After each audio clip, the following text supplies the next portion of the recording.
like to call the meeting back to order.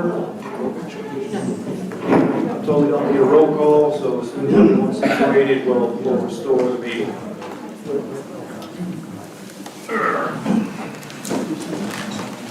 I've been advised by our BESE staff to stay as a company that we did not officially close out the last item.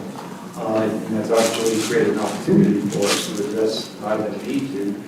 So Superintendent Roman, I'm going to pass the ball to you before we close out. Well, this is just an offering. We, in the legislative process that we approved in January, it calls for a special meeting on the legislative process. I had suggested to Mr. Morris maybe that we could deal with that all on the committee day, which is March 5th. And so by that point, the bills will all be pre-filed. We'll have them before session begins. So that could be addressed even on the Administration and Finance Committee on that same day. So we need a motion to do that. I'll move. Got a motion and a second. Who seconded? I'm sorry. Okay. Okay. Any opposition to the motion? Bill. Hearing none, motion passes. Is there any exception to the original motion? Receive. To receive. Hearing none, that motion passes. Thank you. All right, so now can I get a next item, please? Are we going to the Pepper? Okay. Your next item is consideration of an innovative approach to student learning presented by Dr. Calvin Mackey and Pepper. Motion to receive. Can I get a motion? So moved. So moved. And a second. Dr. Clark, thank you. Members, I'm going to pass the ball to Mr. Castile. Mr. Castile, as you know, is chair of our School Innovation and Turnaround Committee. He'll be leading the effort from his committee as we get feedback from the department. No less than 4 times a year, innovative approaches that the department has taken to engage and educate Louisiana children. So, Mr. Castillo. Thank you, Ms. Morris. In terms of engaging and offering innovative opportunities to teach our children, Dr. Calvin Mackey and his team has just done a phenomenal job. Not only are they taking the state by storm, but in fact the entire country, paying attention to what's happening with STEM NOLA. It is my pleasure. You know, it's hard to compete with the robot. So I'm going to stop, turn it over to Calvin Mackey and Pepper. Thank you, sir. Thank you, Mr. Castillo. Thank you all for having us. It's good to see some good friends. Dr. Brumley, good to see you again. And, Dr. Clark, we actually work with Dr. Clark's school, Sophie B. Wright, where we do UB Tech Robotics, an after-school program with her students. So just a little background, we founded STEM NOLA over 10 years ago to expose and inspire and engage communities in hands-on science, technology, engineering and mathematics. Engineering and mathematics. In the last 10 years, we've engaged over 150,000 young people, over 25,000 families. We train college students almost like in the TFA model and deploy them into the community. We've put over $4 million in the hands of college students because when we deploy the college students into the community, we invite STEM professionals to come out. So you have STEM professionals, college students, and our staff working with students, and we call that vertical mentoring. We're excited because due to a lot of funding that we received and the fact that now we've been recognized around the country, that we can bring some real innovative partners to the table. And I want to bring my technology specialist up, Barry McGuire, because he's going to introduce our newest employee at STEM NOLA. So like Dr. Mackey said, my name is Barry McGuire. I'm from Houma, Louisiana. I went to the Tulane University, got a degree in chemical engineering, and I'm the technology coordinator at STEM NOLA. And this is Pepper. Like Doc said, I'm going to introduce her, but she's actually going to introduce herself. Introduce yourself. Good morning. My name is Pepper. I'm a humanoid robot, and I just started working for STEM NOLA. Our mission at STEM NOLA is to grow, engage, expose, and inspire future innovators, creators, makers, and entrepreneurs. This is actually my first time in Baton Rouge, and I am very excited to meet with you all tonight. What do you do? What do you do? I work with our team at STEM NOLA at their technology programs. We use my streamlined coding editor to show our students cutting-edge robotic technology. Although I have been primarily working with students in the New Orleans area, I am excited about the possibility of working with students from the entire state of Louisiana. I love meeting students and showing them the capabilities of robotics. I am something of an expert on robots after all. So we've been using Pepper for a while in our STEMNOLA programming. The kids love interacting with her tablet, and they're able to kind of speak, get some feedback. She's got games on her, she can dance, she can do all kinds of things. And we're going to definitely be using Pepper to show the students not only how to interact with robots and have that kind of destigmatization and the ability to have that, to get rid of that fear factor that's present, but also to have the students be able to program her and actually see what goes on behind the scenes. All right. You want to show now? Yeah, let's go for it. If not, stay alone. Well, now has found. Now I turned off Now's autonomous life earlier, but now we'll stand ourselves back up.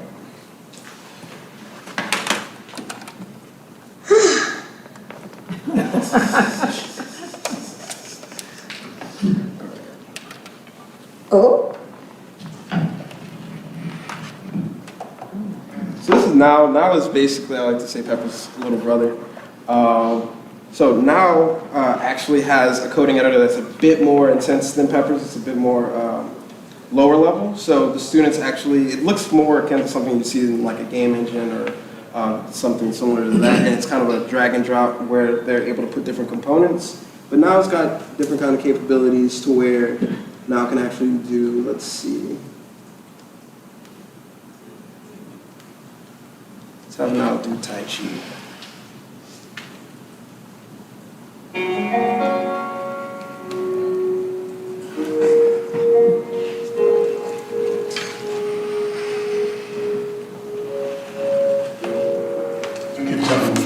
So with Now, and both Now and Pepper have these sensors that their creators like to call autonomous life. So if you notice, Pepper is following, Pepper will see a face and kind of follow around. Now will do the same. And they also kind of move every so often just to kind of have that more human-like motion.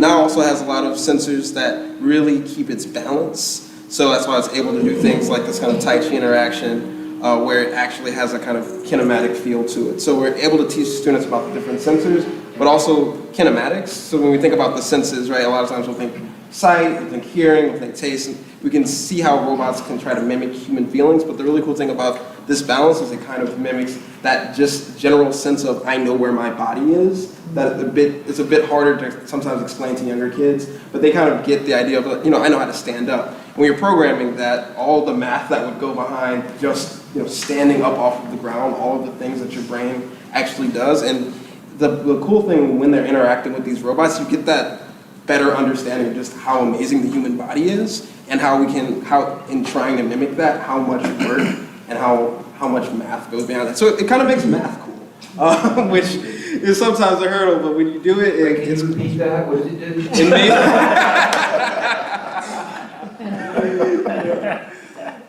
That's the big thing with the STEMNOLA, right? We want to make it hands-on, we want to make it cool, we want to make it engaging, right? We want to make it culturally and environmentally relevant. So we really want the students to see what the possibility is. Thank you, Barry.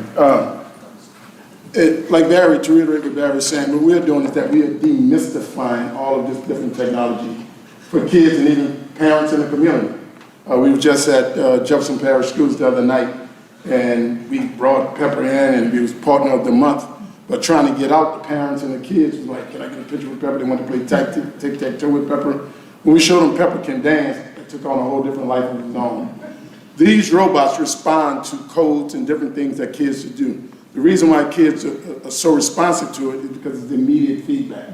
They say, can a robot do this? And we say, yeah, you have to teach the robot how to do it. And they want to see the robot do that, and that's what the robot does. Can you show Alpha doing push-ups? And what we've done is that we brought 3 different versions. Alpha is one of our partners, UBTech Robotics out of California. They have a robotics kit called U-Kits, and that's what we use at Dr. Clark's school with her students. This summer we had artificial intelligence camp for 30 kids, and I mean, we could have taken another 200 kids, so many people was interested. We put the video online of these kids explaining artificial intelligence and how they was training their bot, and now they're asking us, can we do artificial intelligence courses for the entire city? There's so many people that don't understand what it is. Like, how can we do an introduction to artificial intelligence for everybody rather than just the kids? This is an end-of-life robot that have just some physical motions, and this is our first one. This is Alpha, and Alpha can do many of the physical things that we do. When young men see this, that's when they lose it.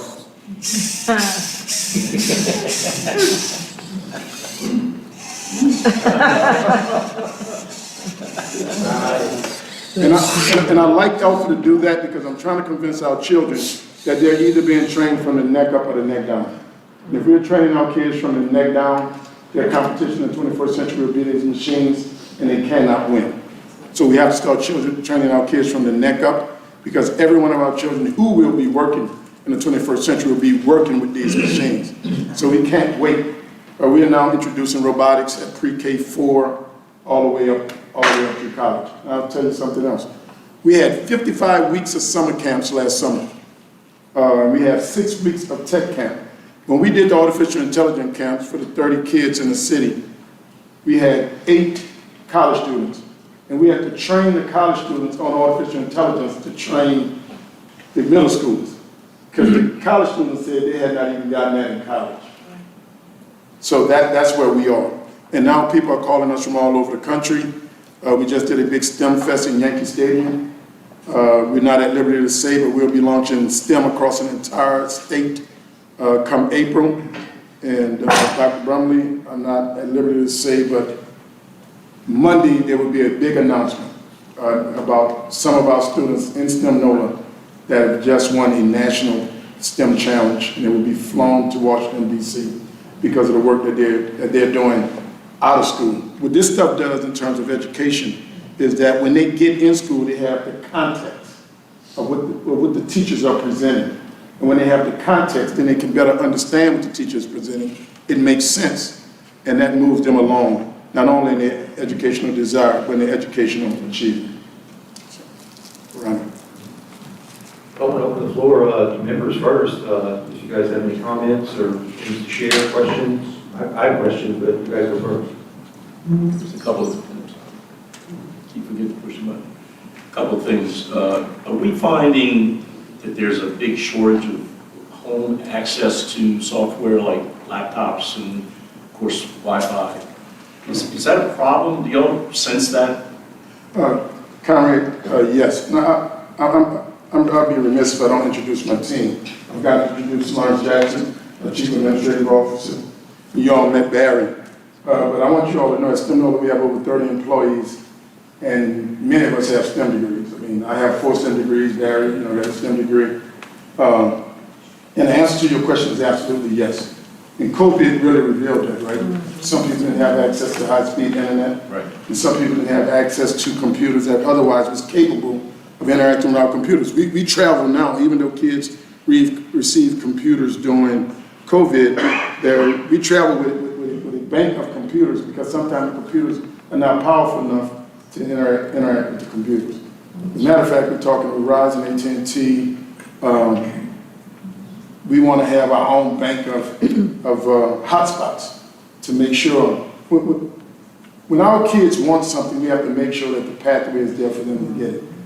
So in New Orleans, if we got one pepper, but if a school wanted, then we can deploy it to the school. Those are the things that we're trying to do. But to answer your question, we're seeing a lot of that across the board. Do you have like model, I call it homework, it's not homework. You have model programs, not software programs, I'm talking about strategies for kids to go home with after they see the robots, that they can work on their own computer and work out these things so they can keep up the process of being interested in STEM? I'm so glad you asked that because the answer is yes. A lot of people don't understand really what STEM NOLA does. What we do is that we go out and we expose STEM to the community, then we curate the people who are interested.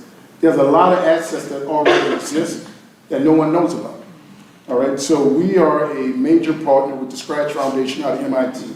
And when we find a kid who really want more, we send them to the Scratch platform where they can just continue to code. We send them to code.org and other platforms where they can get this interaction. There's another platform called Zero Robotics out of MIT because kids can't afford this type of stuff, but they can go online and code a robot virtually. Well, that's what I was thinking. Right, and see the robot move. Yeah. We had a big partnership with a company out of It just got bought by Imagine Learning, but robotified.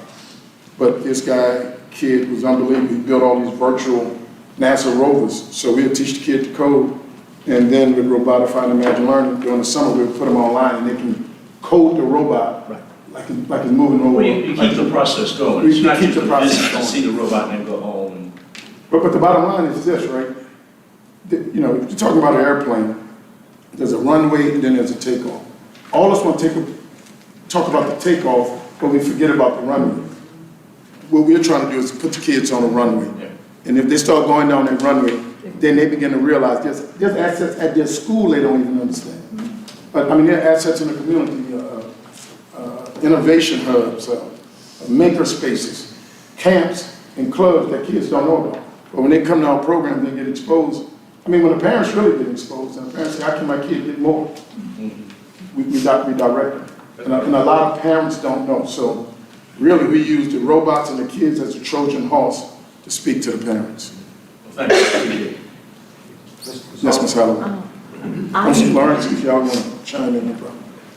Can you introduce your friends again? I know this is Pepper. This is Barry. So this is Pepper, this is Now. N-O-W? N-A-O, but it's pronounced like N-O-W. Oh, N-A-O. Oh, I'm sorry, didn't say N-A-O. And this is Alpha. How did they get their names?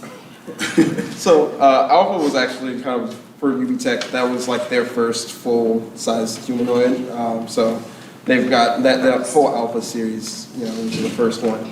I know Pepper's name is just to sound kind of, you know, harmless and attractive and just, you know, it sounds like a nice, cute name, right, Pepper? Now is actually shares the name with the programming language, that proprietary one that they made. It's called NowKey. So they named the robot Now. And the other night when we walked in Jefferson Parish Schools with the robot, there was a gentleman there on the staff, and he said he was a former Marine. He said, Pepper is all over Japan. And he was the first person that we've come in contact with that had experience with Pepper. Pepper was produced by SoftBank out of Japan, and literally this is the workforce in the hospitality industry. You go to restaurants, hotels. We use Pepper for surveys with parents. What else? You do surveys with parents, check in the conferences. This is the workhorse in the hospitality industry. So it's P-E-P-P-E-R, Yes, right? yes, Okay. just like our black pepper.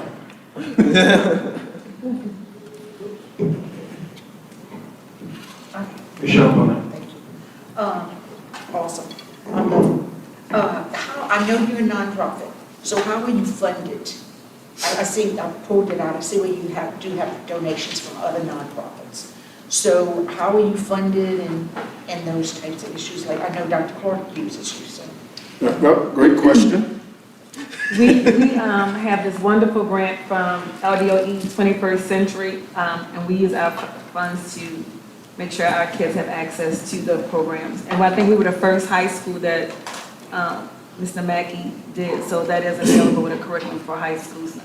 So in the Champaign, we got like a 4-legged stool. My wife and I put up $100,000 of our own dollars to start this. And I figured that if I could create a STEM program that aligned with the economic value proposition of corporations, then we can plug into the corporate social responsibility, the public affairs, the government affairs, employee satisfaction, employee engagement, community engagement areas, and they will see this as a benefit for, to the corporation. So we have schools actually purchasing the services through 21st Century grants, through ESSER grants. The summer program, out of the 55 weeks of summer camps we had last summer, Dr. Brumley, we have a contract with the state for 4 schools to do after-school programming. So we have direct services. We have corporate sponsorship. We have stand-alone powered by Entergy. Why should Entergy support us? Is because we do things like power and transmission day, where the kids learn about power and transmission. How can Entergy not support teaching kids about their business? We have the power of chemistry fueled by Chevron. How can Chevron not support us teaching kids about chemistry?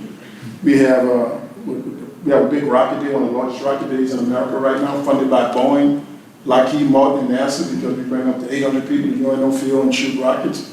So then we have individual donation, which is very limited because we didn't want to be dependent upon whether or not somebody give us money.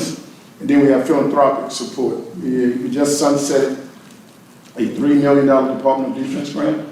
We had $3 million from the Department of Defense to replicate our model in Alexandria and Shreveport and along the Gulf Coast. So we created STEM Gulf Coast from New Orleans all the way to Panama City Beach. And the city of Mobile realized that they were not getting STEM. So now the city of Mobile has come in and funded STEM Mobile. So, and we just completed a $1.25 billion grant from the Kellogg Foundation. So my point is that we have a diverse offerings of funding, and every day people are coming because companies need to know that our kids are being trained for the 21st century, and they got to start cradle to career. So the school district or the school would actually have to supplement some of that funding though, right? Because you used a grant. Right, we have a grant, so I called and asked for high school, and the cost, I'm not remembering how much, but it's not a lot per semester, and it services up to 10 or 14 kids, and that purchased curriculum materials, employment of that person to work with the different students to do it. So we pay our own money up to. We try to come in totally turnkey. And many a times, and Barry will tell them what we're doing in terms of artificial intelligence and the response you're getting from teachers. So right now we're working. Right now we're working with Inspire Nova Schools, and we're in 6 different schools doing AI and robotics. And so there were 10 sessions of AI, 10 sessions of robotics. So we were kind of going through using tools that they can find on areas like software tools, like Google's Teachable Machine, like Scratch's code platform as well. And we were just kind of going in, teaching them the basics of AI, allowing them to actually develop an AI model and train it to do image recognition, object recognition, face recognition, that kind of thing. And then we also brought in the UKIT from UBTech, and they're doing kind of basic robotics. And we're seeing like really good engagement from, all the way 3rd grade to I have 9th graders right now. And it's really interesting seeing how even the same techniques I'm using to teach the 4th graders, I'm using to teach the 9th graders, right? And they're responding to it similarly. And that's... How are the teachers responding? Oh, the teachers are responding. They're very, very excited. A lot of times, sometimes the teachers that'll be in the room are very more attentive than the kids. Sometimes they're like, wow, I've never seen this before, right? Like you taught me something new. When I was talking about servo motors and the specific ways they get calibrated and things like that, it's like, wow, I'm learning this, and I'm the teacher in the room. Right, so that's the point I want to make. We're totally self-contained, so when we come in, we don't put more pressure on the teacher. As a matter of fact, many of the educators leave knowing more, and they want to know more. And again, with STEM, it's very difficult when people don't know, so we have to make sure that we know. That's why we have to train some of the college students to be, to really understand it, so when people ask a question, or kids ask a question, they can introduce it to them. Thank you. And the company see... Warning 801, my battery will soon need charging. The unintentional consequence of this is that when we start hiring the college students to work in the schools, we didn't see ourselves as training the college students as possible workforce. Now companies are saying, we want to hire these college students, but they're the ones showing up on Saturday morning at 8 o'clock. If they're that committed to these students, and they're that committed to this mission, then obviously they're great citizens, and these are the type of people we want to hire. Other members? Right, I'm sorry about this. First of all, I'd like to thank Mr. Jackson. He approached me at the Los STEM Advisory Council meeting in Houma. I had read about Pepper from one of my media feeds, and what I learned from that was that the Japanese were having a similar problem as we are in this country with students returning to school post-COVID. And so the article I read, they had purchased 2 Peppers in their school, and it was to carry to get the kids back into school. Mr. Jackson approached me a couple of months later, Mr. Morrison, what do we got? What do we got? And I was like, wow, this is fantastic. So we extended that invitation to you guys, and just so glad you guys could share this with us. You mentioned AI, a number of times. That's a buzzword all over the place. I don't care if you're in education or business or industry or whatever. In my mind, there's 2 simple conversations. One is, what are the ethics around it? In education, we know there's a time when we just want to know what's going on here, right? But there's also a time when in education, we're teaching kids about problem solving, critical thinking skills, and they have to realize that I got a toolkit over here, and I have to be able to go in my toolkit, and sometimes it's just a pencil and a piece of paper, sometimes it's a calculator, sometimes it's a laptop, but now it's going to be AI. And from an educational perspective, we've got to be able to help our kids to appreciate that when I'm solving that problem, I have to go into my toolbox and pull the right tool out. And now I got this AI tool, right? So how do you teach kids, right, the capability, the application, when to use it, how to use it, et cetera, et cetera. To me, that's going to be the biggest challenge going forward for our educators. So in my mind, the adults are here, we're trying to figure out all the rules to the game, right? But the kids have already taken off. You know, they're taking off way on top of the curve, we're just trying to keep up. But, you know, we do, in short order, have to establish the rules for the game in the education space. We've also got to train our educators, right, on this new tool, how to use it, when to use it, and so forth. So you shared some of that, you know, with us. So I'm curious, how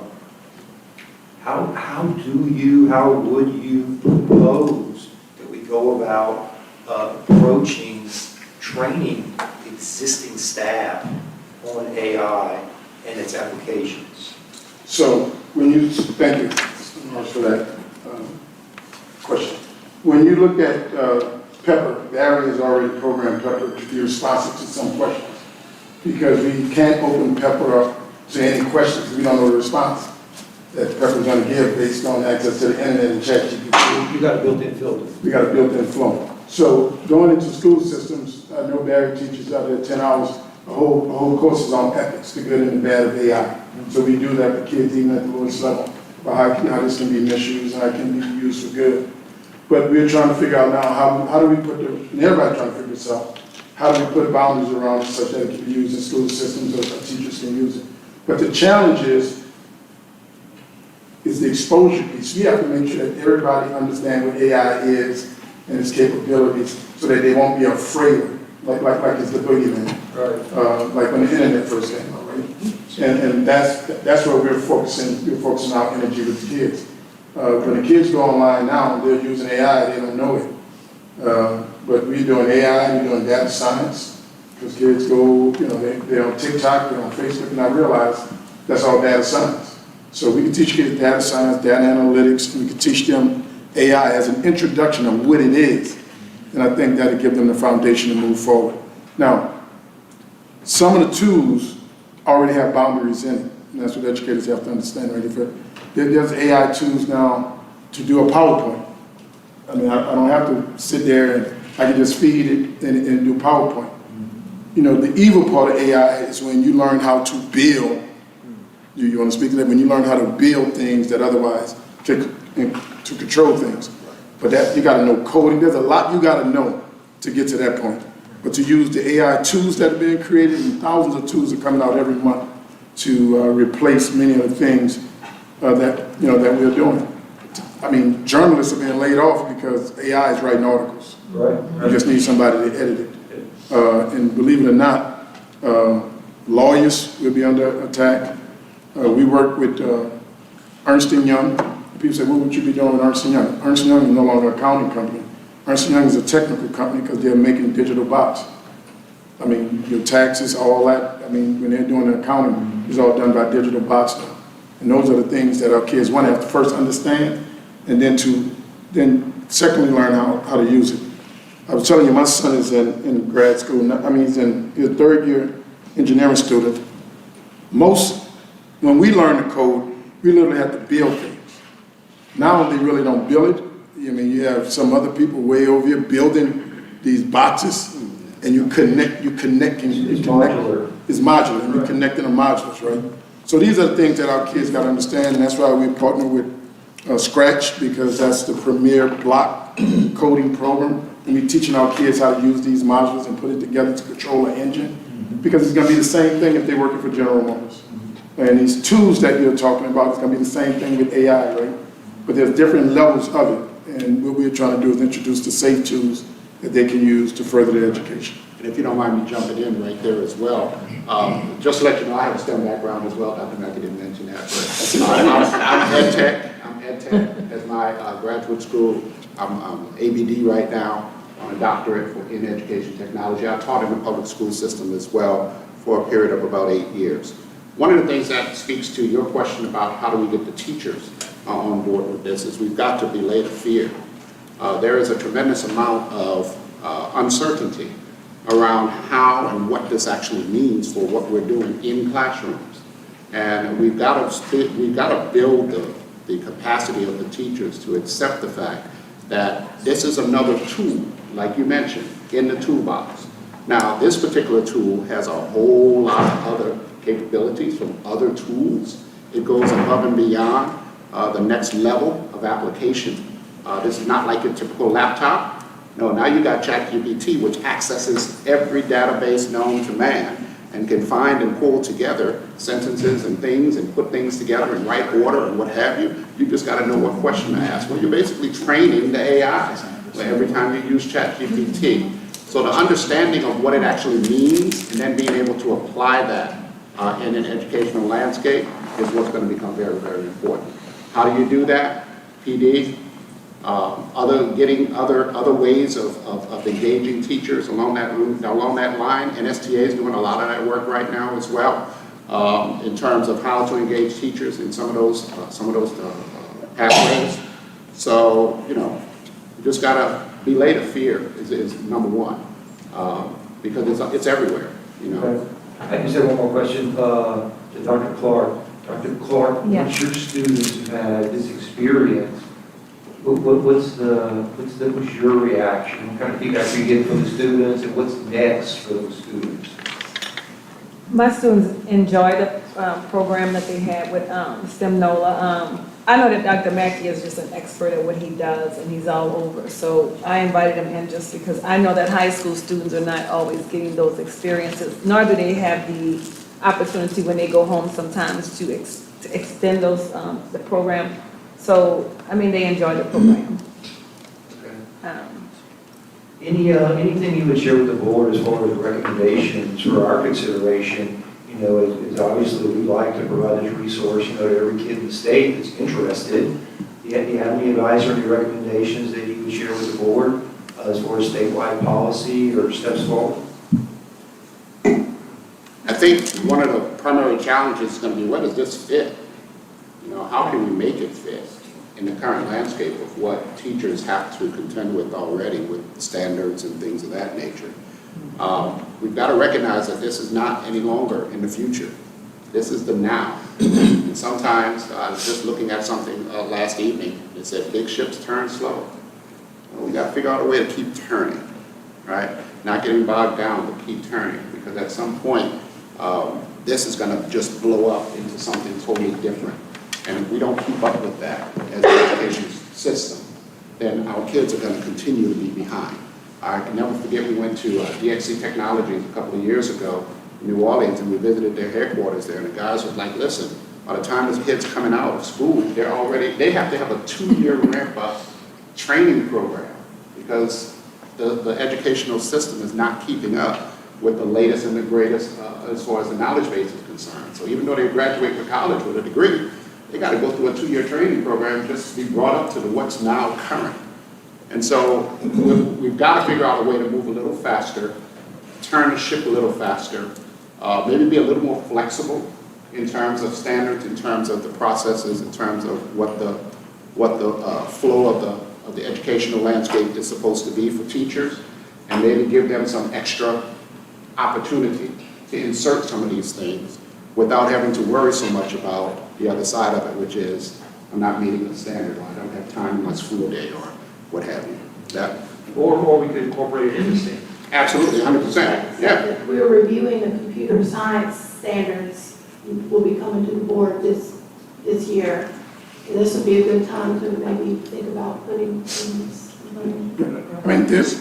I know we are doing, the 10 hours, the SPS scores, if you do 10 hours of STEM, with the SPS scores and things. Just being creative and things like that. I asked Lawrence first because he's the educator. I'm an engineer by training, right? So it's like, I look at this thing totally different. I believe that, I believe, there's a value proposition here for our society, and society has to play a role in it. That's why I'm so grateful to Dr. Brumley and what he did in helping us do even more after-school program. Because if the thing can't happen in school, we have to make sure it's available in every society. And as I go around the country, this is what I always say. Our kids can go to school, get exposed to football and basketball. They get out of school, you know what they have access to? Football and basketball. If they go to school and don't even have access to football and basketball, you know what they definitely got access to when they get out of school? Football and basketball. The NBA and NFL make sure every boy touches the football and basketball before the age of 4 and no one questions that. So with STEM NOLA, what we're trying to do is that we've created a model that's been scaled across the country because we want to make sure that kids have access to STEM in their community, even if they don't get it at school. Now, if they get it at school and they leave school and they want more of it, they should be able to get it in their libraries, they should be able to get it in their recreation facilities. For the first time now in the city of New Orleans, we just got a contract with the city. We just got a contract with the New Orleans Public Library. So now we're doing after school in the 5 major libraries in the city. And we're doing STEM and after school and Saturdays in the major recreation facilities in the city. So I'm saying that this got to be not only policy from the education side, but it got to be a commitment from the community and from corporate America, from the business community, to make sure that everyone has access to this. Because like football, we don't know what a genius is. Somehow LSU can find the fastest, strongest guy in the world in West Virginia. The question is, can they find a genius in New Orleans? Can they find a genius in Shreveport? And the only way we find that genius is we start curating it just like we do it in sports. So that's why I'm always hesitant about the policy side, because I believe you all can handle the policy side. The question is, how do we speak to the community? And how do we get the community to move to respond to that policy? Thank you for that. Quick, Mr. Bell? Yeah, maybe Dr. Bowman is going to ask this, but there's a difference between mathematics and logic. In logic, these guys know what we're talking about. I'm just wondering, does anybody teach logic in our schools? Because that's the gateway to programming and any other engineering thing is logic. I'm just curious, traditional logic. But I don't think kids are short for a logic class. Yeah, but you need to blend it in with your mathematics. Right. So that's where I was going. Now, Lance would never. They don't have fried chicken in Hey, Lance. I watch Star Trek. No, I'm serious about that. You don't know. I'm just curious. Mr. Bell, to have a response to that, my response would be that we've been very intentional about this presentation. I'd like to take this opportunity to thank Superintendent Brumley again and his staff for the support that they provided last Friday for the virtual hub of instruction demonstration in Lake Charles. That was a fantastic example of an innovative approach to education that's being implemented in Louisiana, established as a best practice, and now it's being scaled across the state. So I know several of us were able to attend that. Everybody left very impressed, really excited about it. Today we've had a really impressive demonstration of another innovative approach. And this is purpose to set the table for the next presentation, which will be Dr. Clint Coleman from La STEM, who will share the statewide network approach to STEM education in Louisiana. So members will have an opportunity to appreciate what's going on across the state in your individual districts with regard to STEM education. Here today, you see what's possible, right? And then you can look at what's going in April, BESE, I think it's March or April, BESE, you will have some appreciation of what's going on in your district. You can see what's possible and how can we help to build a bridge there to help every kid have this kind of experience. So Superintendent Brumley has something to add to that. That's my thoughts. I like to add to that. I mean, I got a mathematics degree and I taught math. So there's a difference between math and logic. The logic is still a higher level of mathematics. There's logic in the Louisiana standards. The question is, one, does a kid get there? And two, can the teacher help the kid understand that this is logic? Once you start getting a higher level of mathematics, the logic kick in. But again, a lot of things that kids are doing now, from the apps and TikTok and the way they make these videos, they still have to teach. They have to go through this logical process to do the stuff that we made with them about doing. And they definitely understand logic when they want to get to a certain point on social media. And social media take them through these logical steps. But that's why they gotta have more exposure to things that otherwise train their mind and get there. And again, we have on the second Friday of every month, with our Pt.3 affiliate norms, we put a kid on the news. And they just call me and say, we had a great, 3 minutes today. And it's amazing how these kids get on the news, white lab coat, and explain things. To the point where the general manager comes down and says, where y'all finding these kids? I said, these are the kids in every one of these, in every classroom. We're giving them a platform, and we're helping them understand the way the world works. Now, as an engineer, if you can walk into a math class or physics class with context, you're so far ahead of everybody else. And that's why a lot of times in STEM, it's really based on economics. Because the more economics you got, the more context you have in terms of your life experiences. So if we can give kids the context of how the world works, when they walk into a physics class or a math class, it makes sense, and then they follow the logic. And that's what we're doing the longitudinal. Yep, we're doing a longitudinal evaluation right now, and that's what we're trying to show from kids that we've had since they were 8 years old, and the things that they're doing and saying right now, we see that arc. So whenever LDOE brings to us, I think it's October, they're going to start the discussion on the math standard. That's going to be our opportunity to see how do we integrate the logic, the applications, the AI into the math standards. To me, that's going to be our challenge going forward, is that integration process. And Barry spoke to that. You get all of that in this stuff. You get the AI, you get the coding, and especially you get the logic, and they make the mathematics from it. A lot of these coding editors are like simple if this then that kind of logic, right? So that's where they start, and students kind of understand that. If something happens, that action, that trigger, when that sensor reads that, there'll be a consequence to that. It'll move the way I've programmed it to, and if it doesn't get that response, something goes wrong. I use my critical thinking. I figure out, okay, why didn't this code trigger? Why didn't this line actually run the way I thought it was going to? And so we can work through that. And then we get to talk about more things, logic gates. We talk about the different ors, the different ands, and it can be a lot of fun. And I started this because my son was in the 3rd grade and came home and said he didn't like the way science was being taught. And I'm like, we got to fix that. We got to grow up doing all these hands-on activities. Before I know it, we had 20 kids in the garage. Before I know it, my son was going to school using words and things. I mean, you could see the confidence growing. And the principal, the teacher came and said, well, what are you all doing? Before you know, we were supporting the teacher in her class for the kids to do the same hands-on stuff. But again, it's all contextual. And when these kids understand it, it's like entertainment and sports, they get it. And when we show them the contextual attributes of things like this, they run with it all. You make education relevant. Yep. And you'll see that with the announcement being made Monday. We're going to have 2, I wasn't supposed to say 2, but we're going to have some kids announced in this National STEM Challenge because of the context of it. And what they dreamt of, they came up with some inventions and competed nationally. And we're happy to say that we're going to have some winners announced on Monday. And that's going to be beautiful for the state of Louisiana. We're looking forward to that. We appreciate all the work you're doing, and certainly welcome you to come back and see us again soon. Great. Thank you all for having us. Thank you.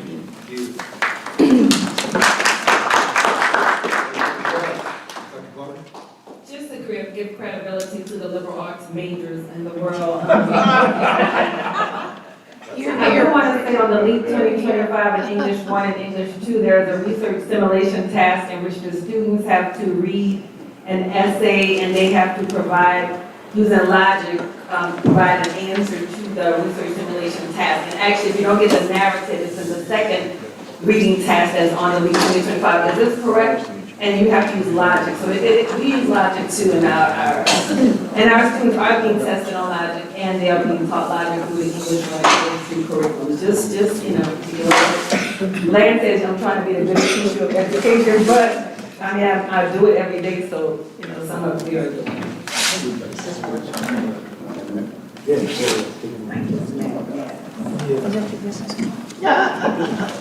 It's my business.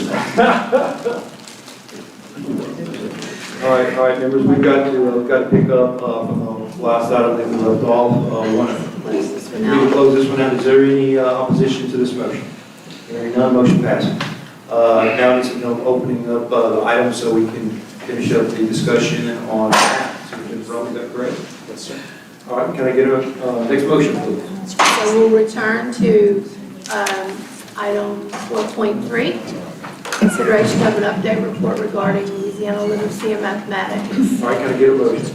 Ms. Miller, a second. Dr. Clark, thank you. Superintendent Brown? Thank you, Mr. Morris. We will continue this presentation now. We begin with literacy. I think what I would like to say at the end of this is that you probably noticed with the literacy presentation, it was quite robust.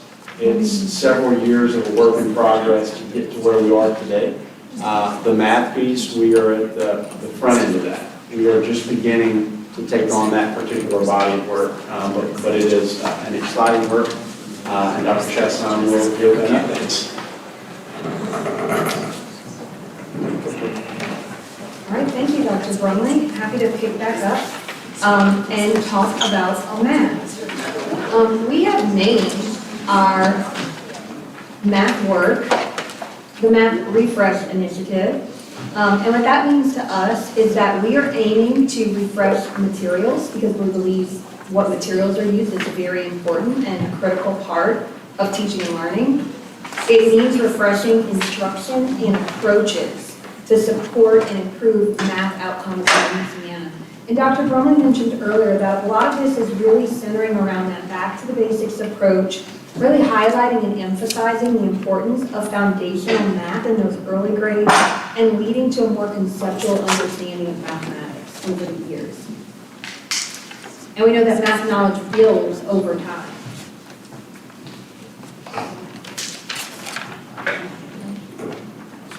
We're on page 45 of the packet. This handout was for the end, I think.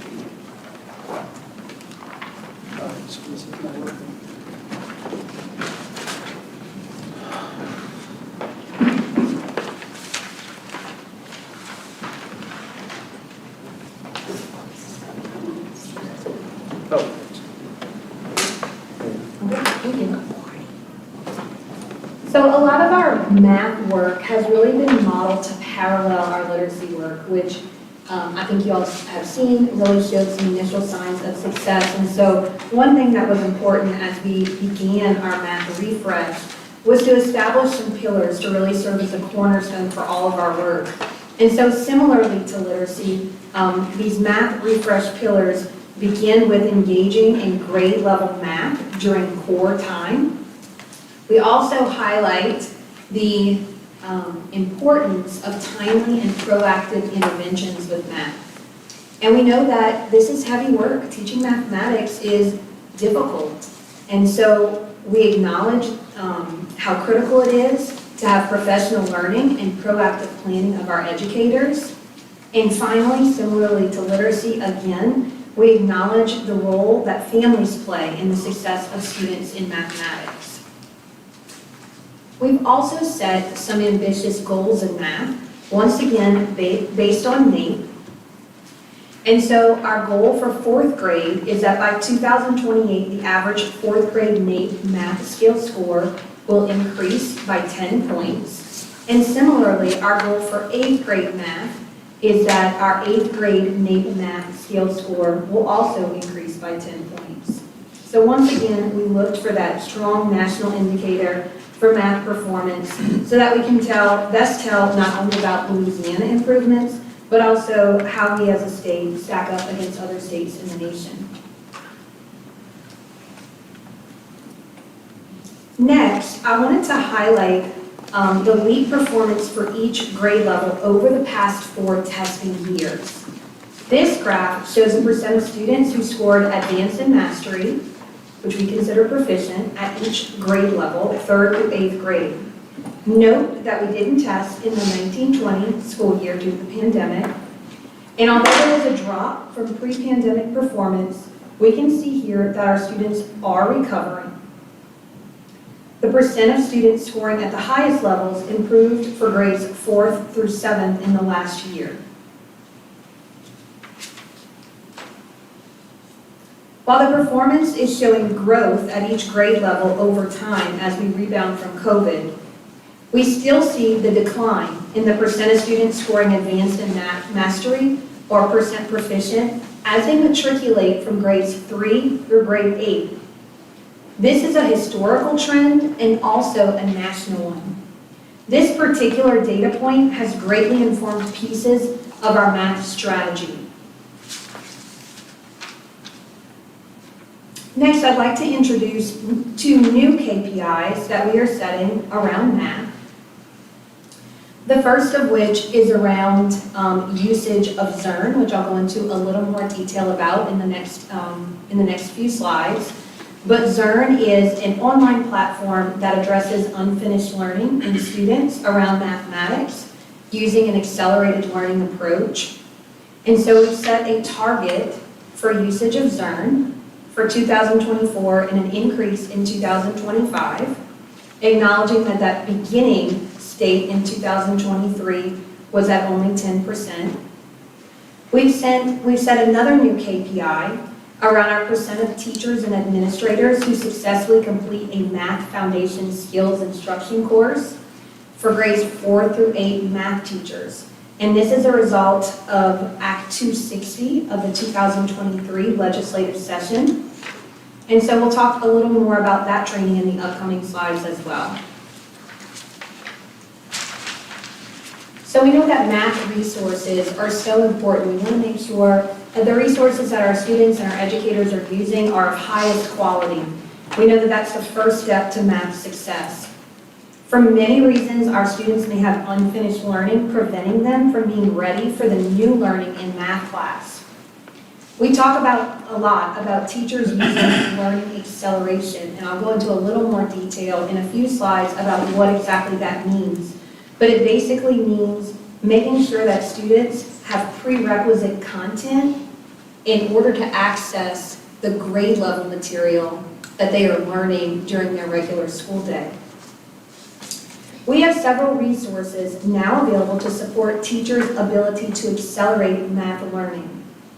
We have partnered with Zern, which is an online math platform, to provide access to a research-based support to address unfinished learning. And I'll share a little more in a few minutes about the impact of Zern. In January, our team released a full suite of resources to support foundational learning in math for grades K-5. We call this our FLAME resources, our foundational lessons for accelerating math education. These provide activities designed to build students' grade level fluency and tools for teachers to formatively assess fluency and communicate with parents. We were hearing feedback from a lot of teachers that the materials they were using did not provide enough practice for students around those foundational skills that we know are so important. And so we developed those ourselves as a team alongside teacher leaders across the state, and we were able to release those FLAME materials last month. We've also developed several other resources, including our best practices for accelerating math learning document that highlights the practices necessary to improve instruction. We've also released accelerating learning in high school, and we have developed a full set of Accelerate Math tutoring resources. And these are meant to serve as a model for accelerating math learning during tutoring sessions and can be used to support small group proactive math learning. We've had leader support through training that has happened throughout this year with webinars and in-person sessions.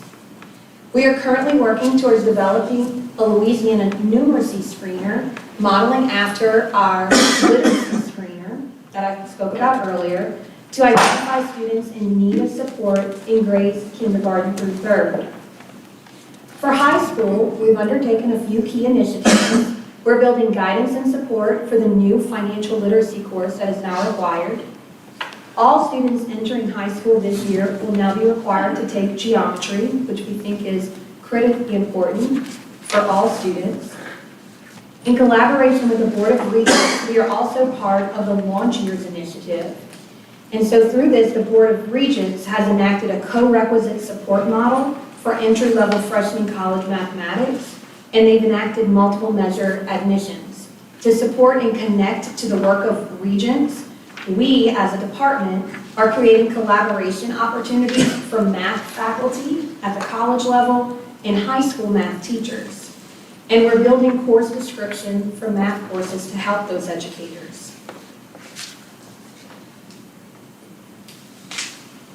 I'll dig in a little deeper next. You've heard me use the term accelerate learning a few times so far, and it's particularly important when it comes to the teaching and learning of mathematics. So I just want to really key in on what does that mean to accelerate learning. And so accelerate learning is not teaching skills in isolation. We know that really doesn't work for math because all the mathematical concepts are really tied together and build over time. And so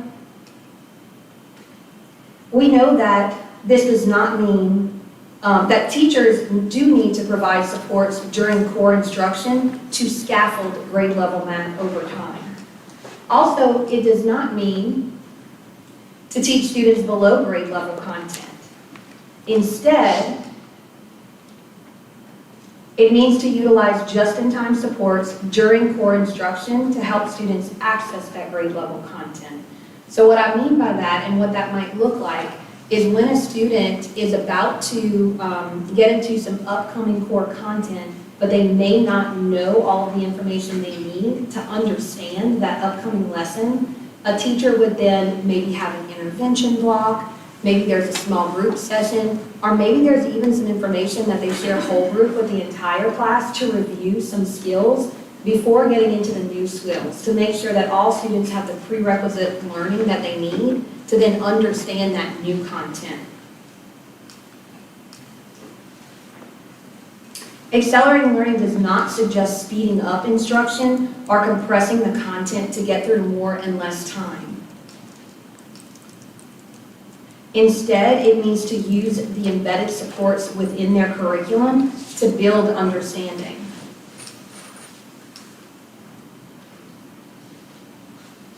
It also doesn't mean that we don't want our teachers to continuously have to locate resources outside of their curriculum to accelerate learning. Instead, we want them to utilize what already exists within their high-quality instructional materials and use the resources that are already available to them. Accelerated learning is not a homogeneous grouping by perception. So it's not just based on where maybe you may think students are falling, but instead it's strategic groupings that are determined by analyzing relevant and current data and then grouping based on student need.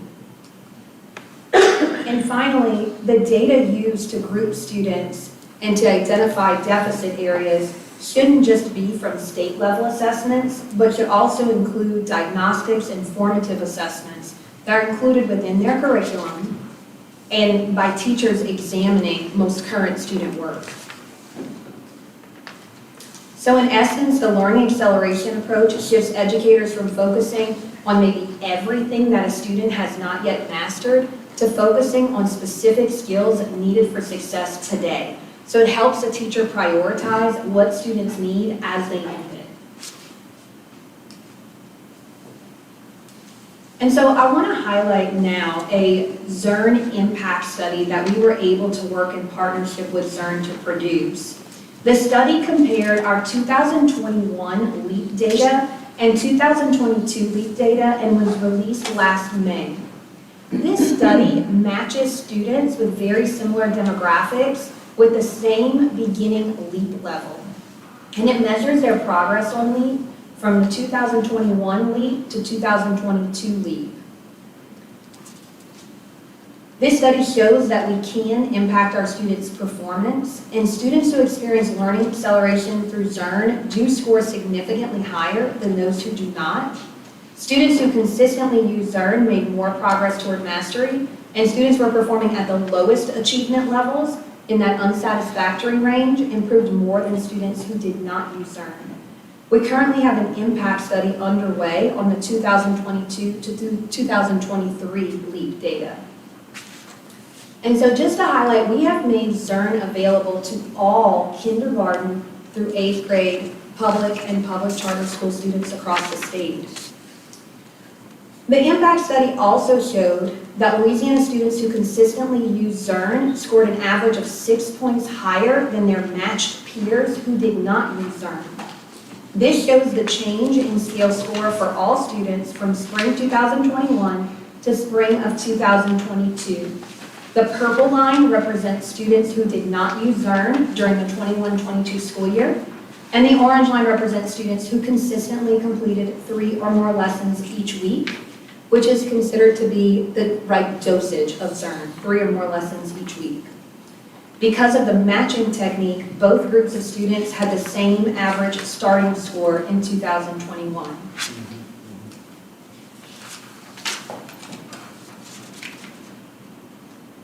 In the far left column of this graph, you can see the 3 starting achievement levels that are below mastery: basic, approaching basic, and unsatisfactory. The pairs of horizontal bars show the percentage of students at each starting achievement level who moved up at least 1 achievement level on the 2022 leap. For example, starting as unsatisfactory and moving up to approaching basic or basic. If we look at the bottom set of bars, these are students that scored unsatisfactory on the 2021 state assessment. The orange bar represents the students that consistently use Zern. As you can see, 70% of students that use Zern improved their achievement level in 2022 compared to just 45% of students at the same starting level who did not use Zern. And finally, just a little bit of usage data that is more recent. We have seen an increase in usage from last October to this past October. So we've seen some significant year-over-year growth in the numbers.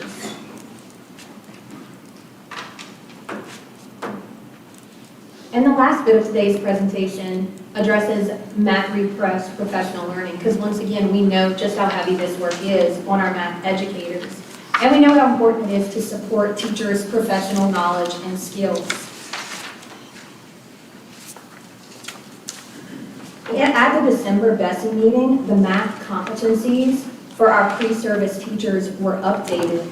And so we're currently working with our teacher preparation providers to update coursework based on those new competency areas. This will ensure that our candidates exiting teacher preparation programs are really armed with the knowledge that they need to do their best instruction in mathematics. We also have hosted a lot of training across the state through our Math Refresh regional tour, both in person and virtually, for leaders and teachers. And finally, we are currently developing and will release this fall a training from Act 260 of the 2023 session that requires all grade 4th through 8th public school teachers of mathematics to receive numeracy skills training.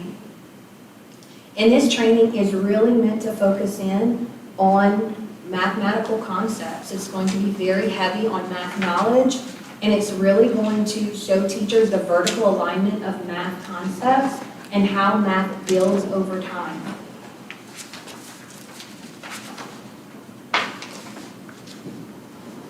And this next slide just looks a little bit at the timeline for the implementation of Act 260.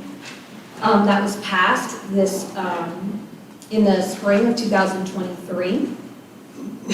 And so we are now providing guidance and support around that. And in the fall, we will release the course, and it needs to be completed during the next school year. So it is a much quicker runway than Act 108, because we really feel the sense of urgency around the training being available and implemented by our math teachers across the state.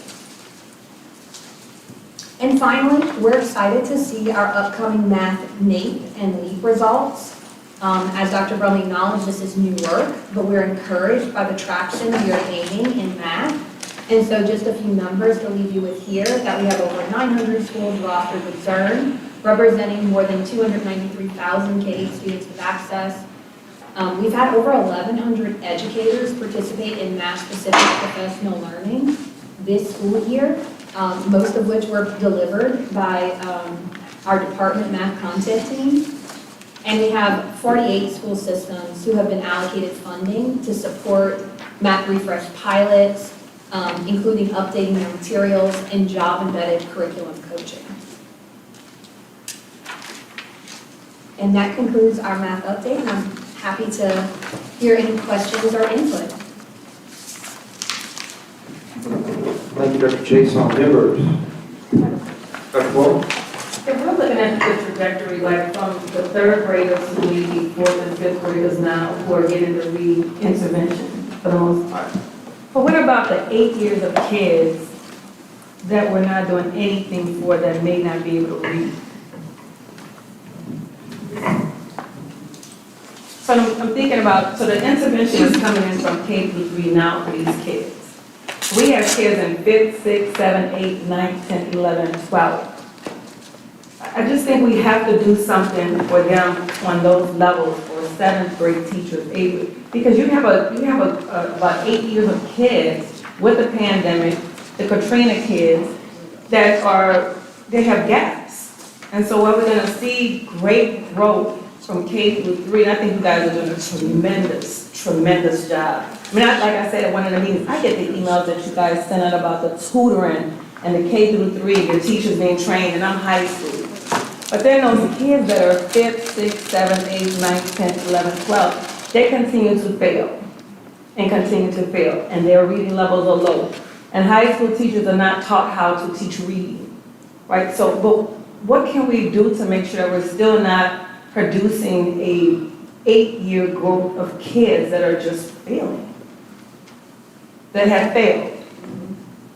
That's a wonderful point, Dr. Clark. We did begin our literacy work with kindergarten through third grade, but as we're acknowledging, we're a few years into our literacy work, so we've done more to expand outside of K-3.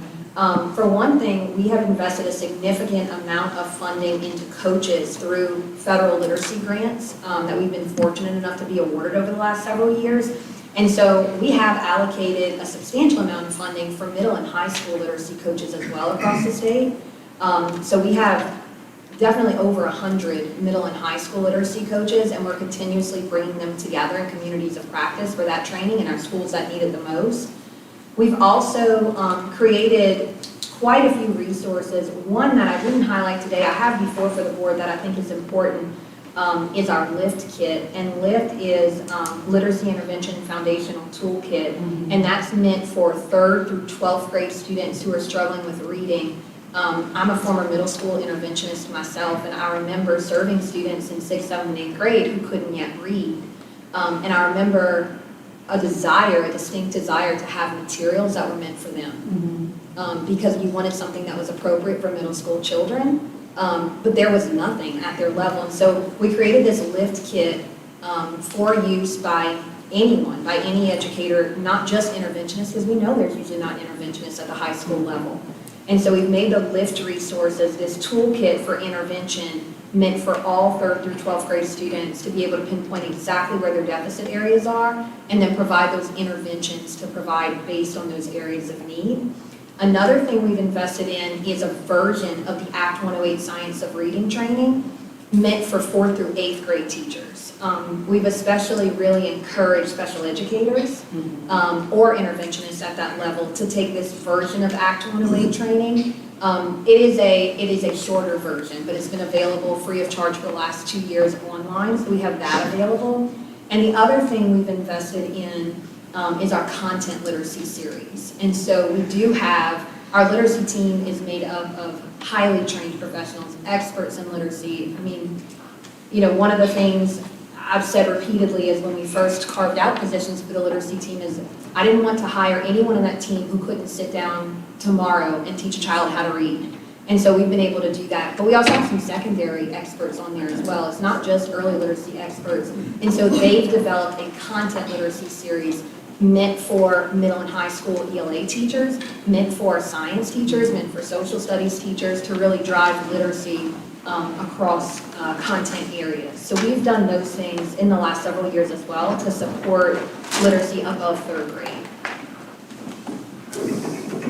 Dr. Clark, I would add to that, just as Dr. Chasson mentioned, like primarily our focus, even specifically legislatively, has been that K-3 piece. There's no doubt about it.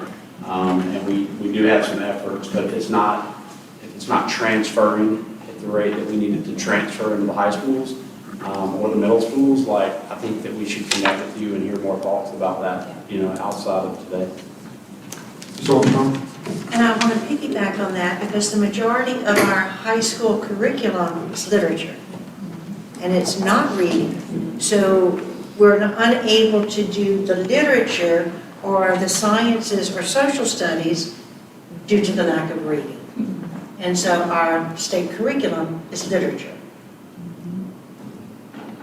other members? I have a couple questions. So first of all, the last week's been really encouraging for me personally. Several of us had the experience of sharing with the Millikan Awards.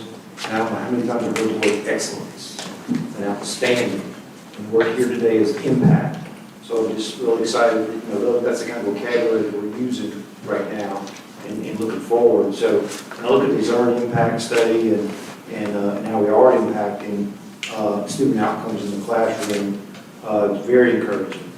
Dr. Chason, when I look at slide 37, and you see the decline by grade with elite percent proficient. A couple questions here. So I know from my personal experience, at some point in time, if students don't get it, math just becomes a four-letter word. And I don't want anything to do with it, I log it out, and I stay away from it as far as I can. So I'm curious, the years before grade 3, when those thought processes are beginning to form, I'm not really sure when ZERB kicks in, or I'm not really sure what we're doing in K through 2, if anything. Is this just focused on 3 and beyond, or can you help me out with that span in the process? Yeah, I'm going to own this question a little bit. Look, this trend that you see on slide 37 is not new. This is something that if you look back in state data, year after year, you see this. And if you look across the country, you see this. It is a real problem. And we have spent not enough time, but I can tell you, Jenna and I talked a lot and have talked a lot about what do we think the root causes of this particular issue. We talk about this particular issue with experts across this country who do math education successfully for a living. And I ask this question to teachers across the state when I visit with teachers, like, help me better understand this. Because I want to be the first state that figures this out. I want to be the first state to flip this thing around so that this is no longer a problem. I am not a math teacher. I am not an engineer. But a couple of things that I think are true here. I think it is true that we are not devoting enough time in those early years to these foundational math skills. Many of the skills that probably we grew up in our schools practicing, and I hate to use the word, but use it, drilling and building fluency in math. We talk a lot about fluency in reading and being fluent readers.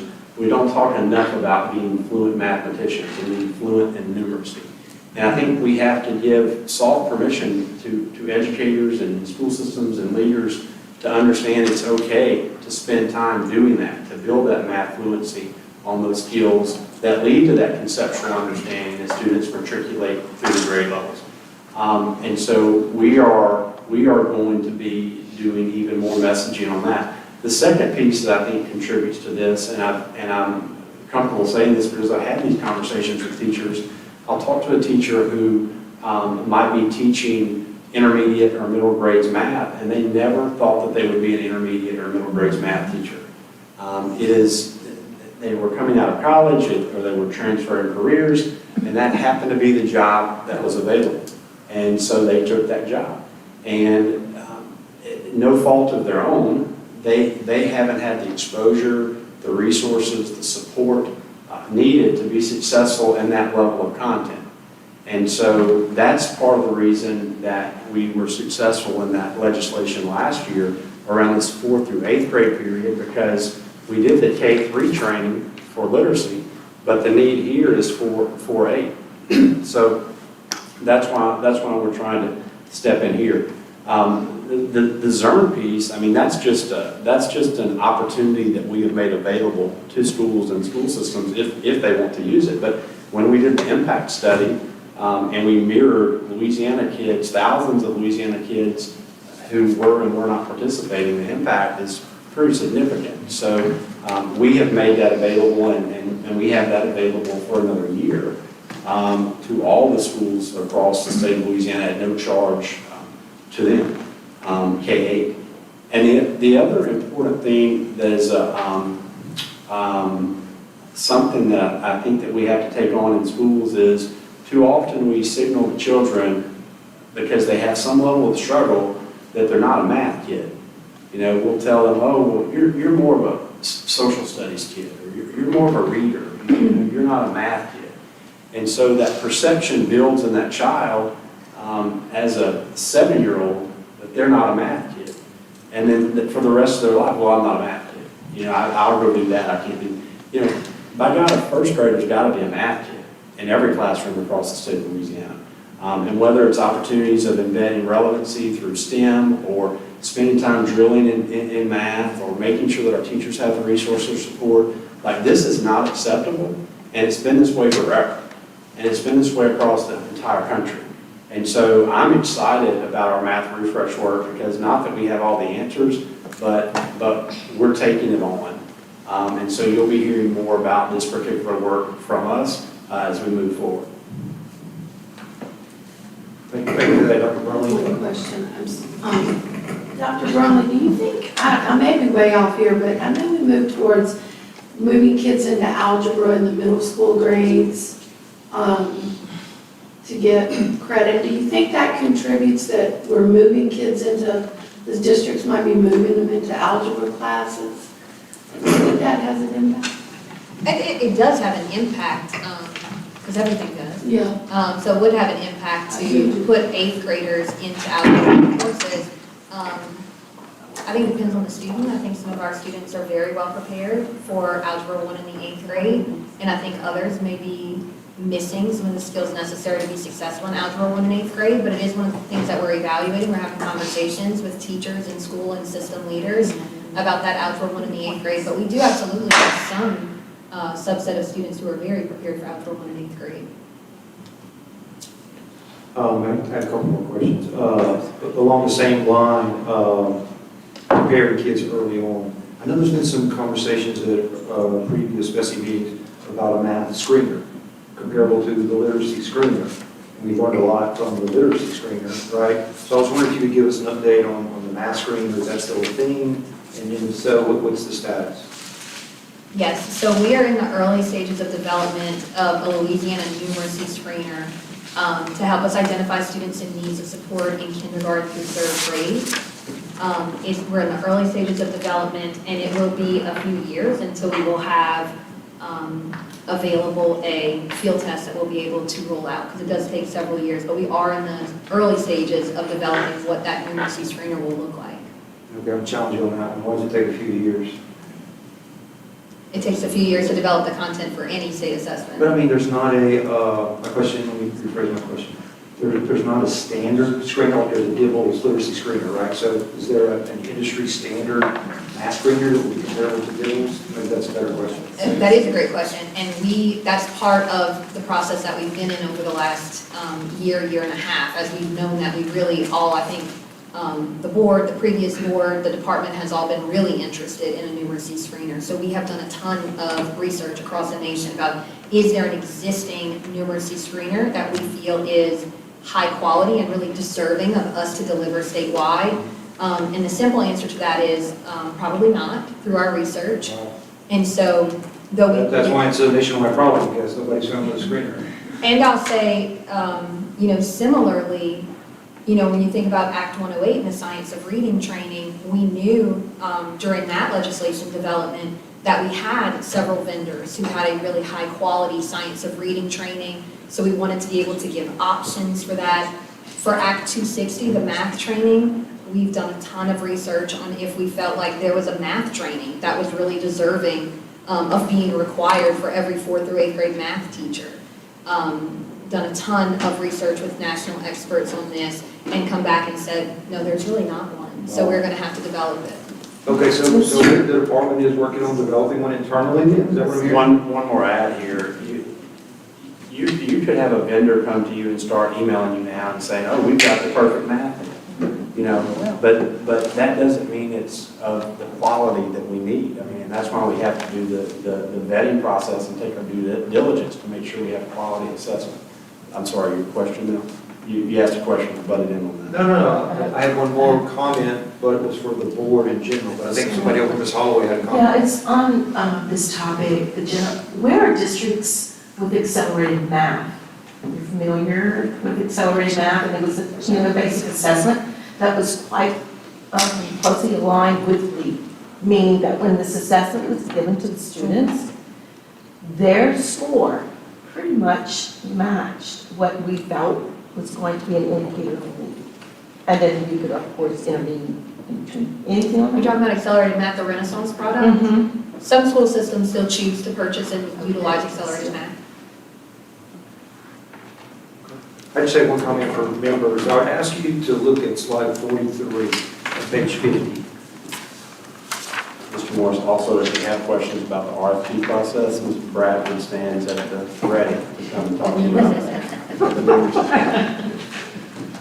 So if you get to slide 43, I want to bring your attention to the category on the far right of the graph.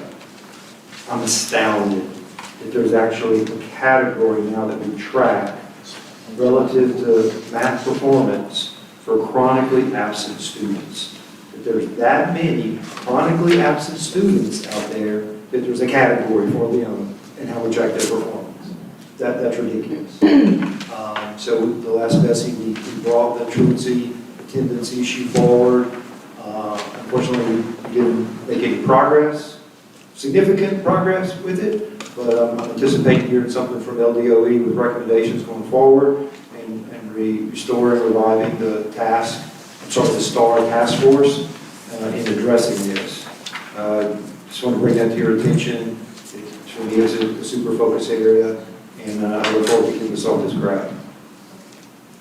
That's all I have. Superintendent Brumley, anything else? Members? All right. I think that's all we have on our agenda. I have one additional thing, just remember that. Okay. Yeah, sure. You want to close out that item? Yes.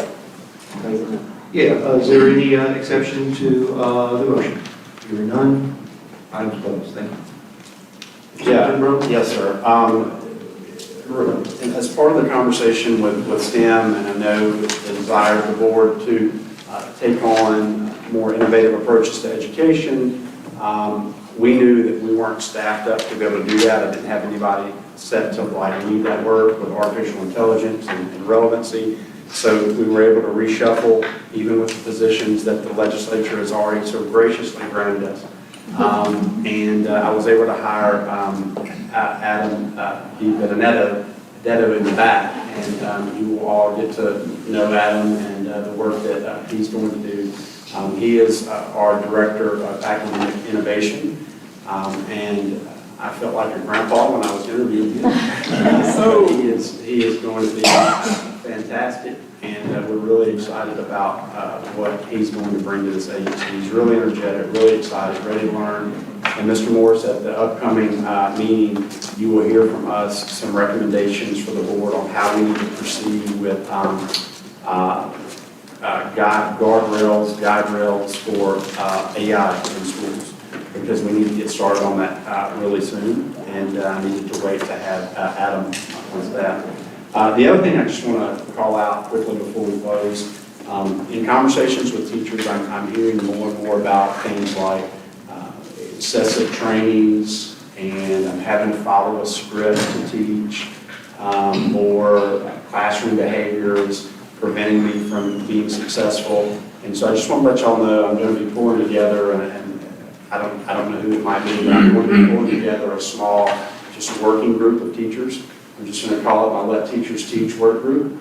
And we're going to try to figure out how we might can solve for some of these issues that they're facing, whether it's excessive training or, scripted lessons or behaviors that are preventing them from teaching. So we're going to pull them together relatively soon to try and get a sense of what that might look like, because that is a conversation that we're hearing more and more of when we're visiting with teachers. And I certainly value the teaching profession, and I want to set them up in a way in which they can be successful with what they do. So I just want to let you all know about that. Thank you, sir. Can I get a motion to adjourn? Mr. Holloway, Mr. Harris?